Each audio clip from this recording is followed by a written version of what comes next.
Available from the Nabra store is the Basmu blueprint, unlocking a Mastery 11 primary weapon with a battery magazine. It can fire either electric bolts with heat AoE or a continuous chaining electric beam, all with a curious quirk on a full recharge. I'll show you what it can do and where it falls off. I'm the Engineer, let's solve a practical problem.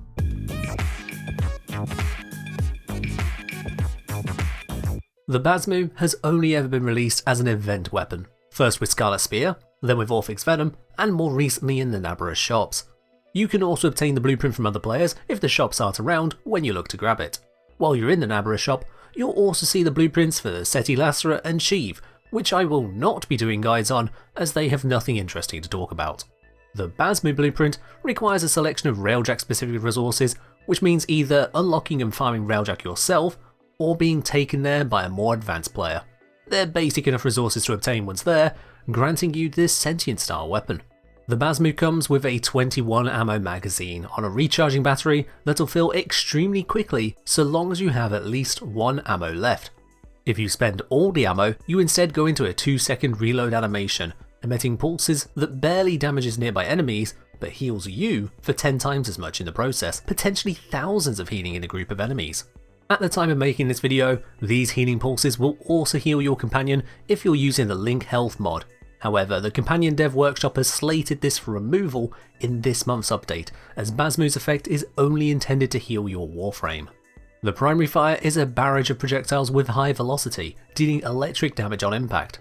The projectiles also explode with heat damage, though the area of effect is a paltry 1.7 meters.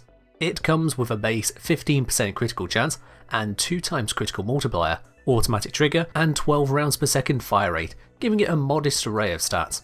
The direct hit damage is the greater portion, at 39 electric to the radial damage's merely 19 heat. Overall, it's not too dissimilar to the likes of the Exceltra in terms of handling. The alternate fire is a held trigger chaining beam attack with pure electric damage. It's got the same fire rate and therefore same ammo consumption as the primary fire, however the damage per shot drops to 24 when accounting for the innate 2.0 multi-shot. The AoE is removed and the critical stats split up. You get an abysmal 2% critical chance, yet an incredible 4.8 times critical multiplier. On its own, this would make the Basmu a staunchly non-critical weapon, but that critical multiplier doesn't have to be wasted. A handful of features exist to grant you a fixed critical chance bonus, or override your critical chance stat. Arcane Avenger, Harrow's Covenant, and Adazakavat's Cat's Eye all increase your critical chance by a fixed amount after all modding. For example, Avenger would take the 2% critical chance and add 45 percentage points to it, giving you a result of a 47% critical chance. With Smeeta's Charm on occasion, or Citrine's Crystallize more reliably, you can instead set your critical chance to 200% or 300% respectively. Charm will set all your attacks to 200% critical chance, while Crystallize is only if you shoot the crystals that form on target enemies. Whatever your means of critical bonuses, this can allow you to make much better use of the critical multiplier and enables the use of critical base bonuses like Hunter Munitions. It also means you do not need nor want to mod for critical chance, as the bonus would be negligible. The downside is having to use one or more of those 5 options, or otherwise miss out on the significant bonus they can provide, mainly to the secondary fire mode. The issue for a lot of players with this weapon, however, is that even with this stacking of critical bonuses, which can limit or lock out certain builds and playstyles, you're still dealing with the Basmu's other base stats. The base damage on the chaining beam is not high, and each chained beam is only half as strong, such that even with maximum chains, you're dealing less than double the base damage in total. The Basmu is a Mastery 11 event shop weapon, and it generally has the power of a Mastery 11 event shop weapon. In terms of building it, you can start at this low tier approach. The Basmu has one built-in V polarity, enabling us to use 6 mods at once for an all-round approach. This is not taking advantage of the critical stats on the beam, and therefore we're skipping all thoughts of critical effects in favour of pure damage and status. By aiming for headshots, the direct damage will be greatly enhanced, with this setup capable of 69,000 burst DPS on headshots before accounting for the status effects. You will empty the magazine in less than a second, however, requiring you to either be careful not to drop to 0, or otherwise end up firing for less than a third of the time you're handling the weapon. With body shots, the burst DPS drops down to merely 24,000 single target before status effects. The chain laser is even lower DPS per target, has lower range, and is much harder to apply headshots with, so I wouldn't recommend using it with this setup unless the enemies are low level.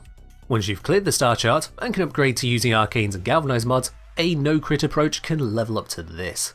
This is using a viral electric approach, which in turn makes the AoE damage viral radiation. While we trade out heat effects for radiation, the enhanced electric damage will usually be worth it. I've opted for a Bane approach, though you can drop that in favour of a fire rate mod if you'd prefer. Galvanized Aptitude is very important here, as it has a multiplicative effect with Serration and Primary Deadhead on the primary fire. Serration is also important to help secure those early kills to build up stacks, as again, this is only a Mastery 11 event weapon.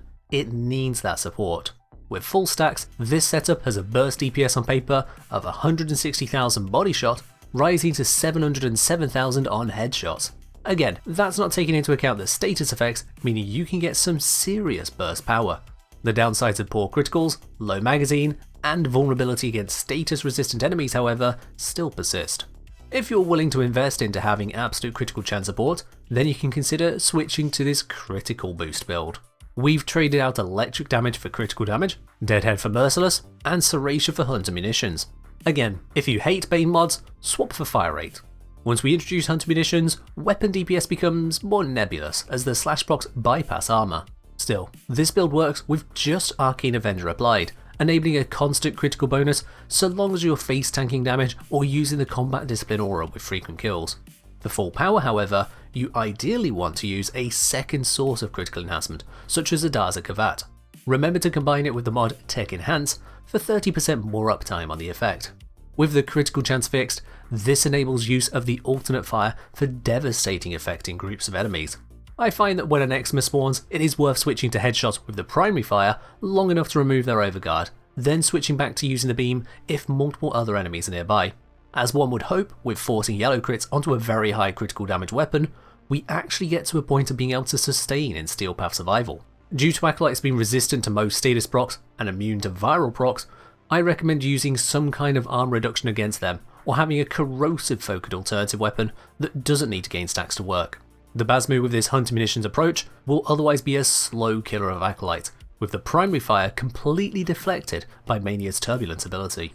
What we've ended up with is an infinite ammo, status overwhelming slash forcing multi-style weapon with substantial self-heal on an optional reload animation, capable of handling the Steel Path so long as you choose a couple external buffs from a very restricted list. For a Mastery 11 player, it's a worthwhile pickup and will do quite handily, rewarding you for your investment. However, for late game players picking up incarnate weaponry, the Basmu's lower damage potential and notable equipment restrictions will mostly eclipse any value in the healing pulses. That's not to say it's useless, it just needs more help to keep up than top tier weaponry. These videos are made possible by community members like you, so join the support over on Patreon and unlock additional benefits in the process. Or, if you are in the more charitable mindset, I'm supporting the Quest to Conquer Cancer campaign throughout October and would welcome your contribution to supporting more research into this terrible group of diseases. The links for both of those are in the video description. That's all from me for now though, so as always, channel beams, get heals, and fight well, Tenno.